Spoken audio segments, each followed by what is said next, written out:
You're listening to Spotlight on Business on Newstalk 95.3, Michiana's news channel. Once again, here's your host, Laura Smith. Welcome back to the Style File. It's where we get to speak with somebody who has been in the style business for so many years, Danny Reynolds of Stephensons of Elkhart, actually part of a long line of family who has owned and operated Stephenson since the 1960s. But let me tell you, it is more happening now than ever. I mean, it just is. It's such a legacy. It's such a wonderful, wonderful place to do your shopping, find the latest clothes, but to feel like you fit in everywhere you go. Stephenson's is so gorgeous, and I love it. But Danny Reynolds, you have 1 foot in New York when it comes to finding style, 1 foot in Elkhart, Indiana. Oh, and should I dare say a 3rd foot in Washington, D.C. Maybe a finger. Yeah, there you go. All right. So, yes, you are really at the forefront also of what's happening in Washington, D.C. when it comes to small businesses and all these different things that you have been working on and fighting for the American people when it comes to credit cards and fees and all these types of things. What's happening in that world?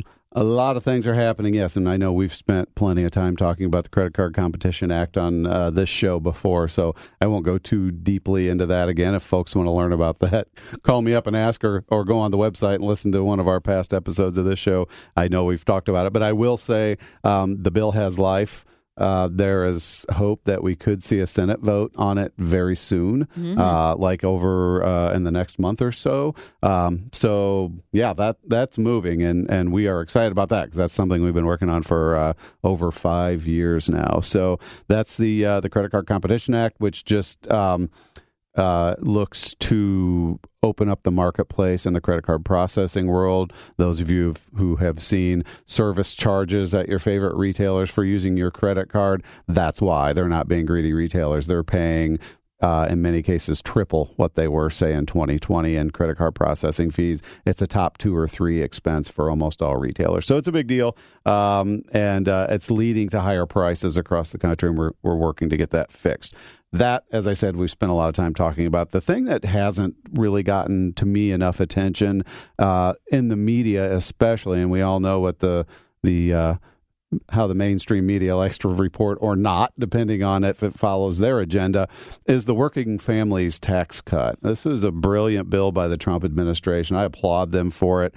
That really is going to do a lot for small business, but also consumers in general. I think the statistic I read yesterday is that I believe it's 56% of all Americans are expecting tax refunds this year, which is pretty similar to last year. But the other number is that I believe it was 37% of Americans expect their refund to be larger than last year's by quite a lot. So what that means is that more Americans are going to be getting more of their money put back in their pockets and less of it going to funding big government, which is, to me, a good thing.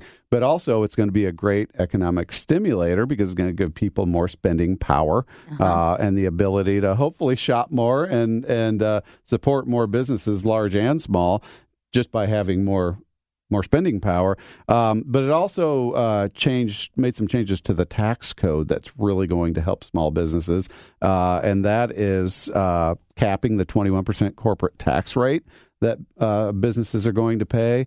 And that then obviously will, just like a larger refund is going to help the consumer, a capped tax rate is going to help put money back into businesses' pockets to be able to build their businesses, to hire more citizens. So it's sort of this, revolving thing that it's going to feed the consumer, which is going to feed the business. The business is going to get fed by refund, which is going to help stimulate business to offer better products to the consumer. So it's a circular economic kind of thing that, again, I just don't think it's really gotten enough credit out there in the world. If you ask the average person, they probably know very little about it. They've maybe heard of it, but they don't understand the inner workings of it. And I think it's an important piece of legislation that's going to do great things for our country. I think, and there's probably 10 more initiatives that are trying to get, passed and get over the finish line that again, we don't hear about as much because people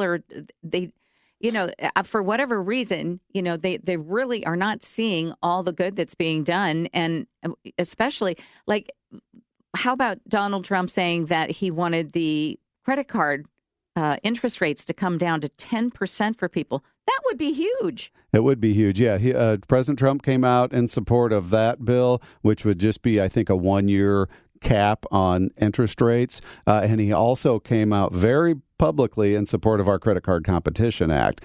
Called it a great piece of legislation. He applauded Senator Marshall of Kansas, who is one of the co-authors of this bill. So he has been very vocal about and I'm using the president words now, the banks ripping off America. And they're reporting record profits while, many households are struggling with higher inflation and expenses and that kind of thing. So, hey, say what you want about President Trump, and I'm not going to get political about things, but he is very pro-business. We know that. I mean, obviously, the guy's a wildly successful businessman of his own. He's not in the position that he's in now because he needs the money. We know that. I really do think that he is trying to make America a better place, at least from a business standpoint. And, even with the tariffs, which we spent a lot of time talking about last year, and I, again, won't go into the weeds too much there, it's a pain point, and many of us as critics can say, well, I wish he would have been a little more strategic about some of them, things like that. But at the end of the day, what he's trying to do is bring production back to America, and right. That will further stimulate our economy. It'll create jobs, things like that. So most of the things that he is doing are pro-business, pro-economy, and they're showing. I mean, I know many families are still struggling. Things are still very expensive. We'd love to be able to reel inflation in or continue to, and I think they're moving in the right direction there too. But, take a look at your 401ks or your 529s or any investments you may have and compare them to the previous administration. I think you're going to like what you see. If you're the kind of person, my wife's one of these who just doesn't pay attention to those things. I'll remind her sometimes, hey, take a look at what your 401k has done in the last couple of years. There's been some rocky moments, and that's always going to be the case with the stock market, but things are better, and that's because of many of the things that this administration has done. Wow. You're as well versed in the politics and the legislation that goes along with small business as you are in style. But that's good. That's good. We're lucky to have people like you, Danny Reynolds, who are representing really America, not just Elkhart, but America when you do go down to Washington and you get into the thick of it. Well, I've been working with National Retail Federation for about 10 years now, closely anyway. And one of the things I learned is that we have a voice.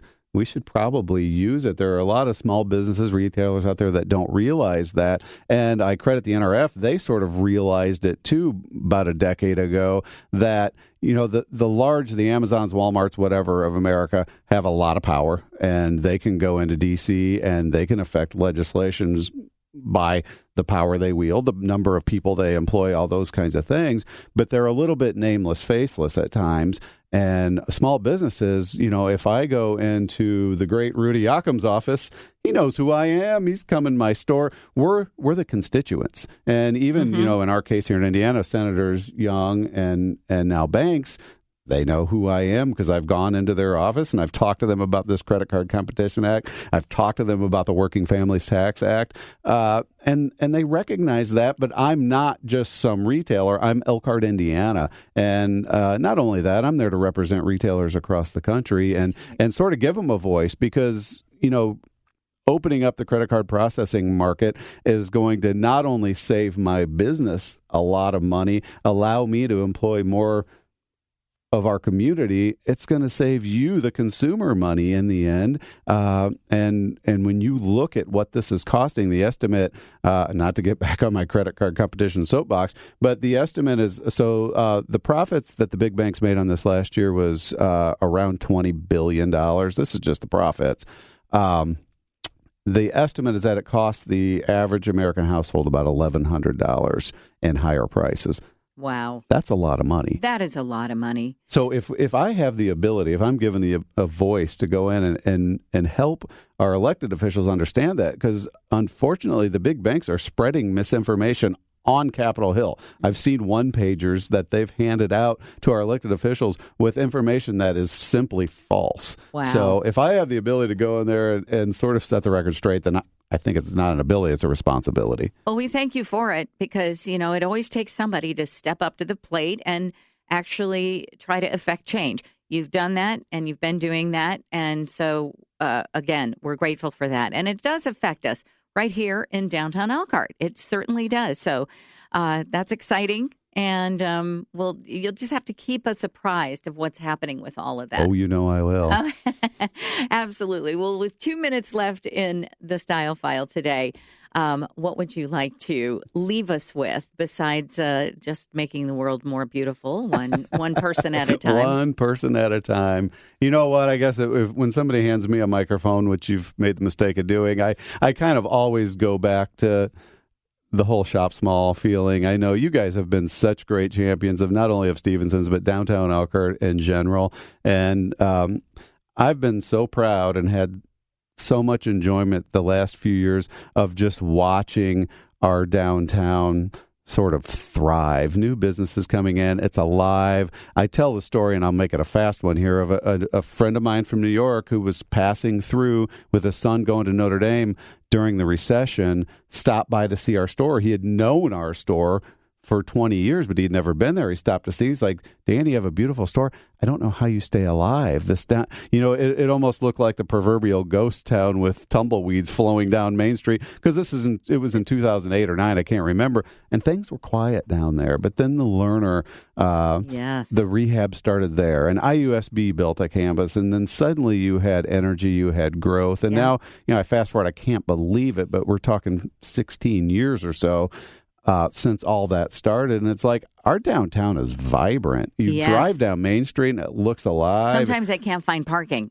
Yeah, and I'm like, what am I in New York again? A good one at that. Yeah, absolutely. Stevenson's does have our own parking lot back behind the store. We'll remind listeners. But so that's been fun, and I love, people say, "Oh, competition." The fact that we have, I think 1, 2, 3 other clothing boutiques just in our block, I think it's awesome. I mean, it's variety for the shoppers. You alluded to it. I think it was on the show last week that we did, that you come spend a day downtown. It's easy to do. I mean, if you want to start north and work your way south, start up at the beautiful Wellfield Gardens. Oh, yes. Hit Ruthmere. Come on down. Stop by Yakida for a pint if you're into that. Mm-hmm. The Vine for lunch. I mean, the coffee shop around the corner, the Electric Brewery, stop by Stevenson's and say hi if you would. The Midwest Museum of Art is amazing. I love that and museum. The Learner right across the street. No, you're out. You couldn't have said it more. And then the Train Museum, the Train Museum, down and there then go to beautifully restored Hotel Elkhart. Spend the night. My wife and I live 10 minutes from there. We'll come down for the weekend sometimes just because the hotel's so great. We stay downtown and we enjoy downtown Elkhart. Love that hotel. You're absolutely right. Oh, Danny Reynolds of Stephensons of Elkhart. Really, it's all the reason that I did when I came back in 2020. I chose downtown Elkhart. I wanted to live near downtown Elkhart, and I'm so grateful I did. Because I've made so many new wonderful friends, the likes of you guys. Your family has just really brightened my life, and of thousands and thousands of other people as well. So thank you for all you do. You're a big reason why it's better. Your support has done nothing but help our downtown. So or my addiction, whatever you want to call it. Anyway, thank you so much. You've been listening to The Style File with Danny Reynolds of Stephensons of Elkhart on Main Street in Elkhart for 95 years. We'll see you next time. I'm Laura Smith. If you missed any part of today's show, log on to 953mnc.com and look for the Spotlight on Business podcast. Be sure to tune in again next Sunday afternoon at 4:30 for Spotlight on Business on News Talk 95.3, Michiana's news channel, your breaking news and weather station.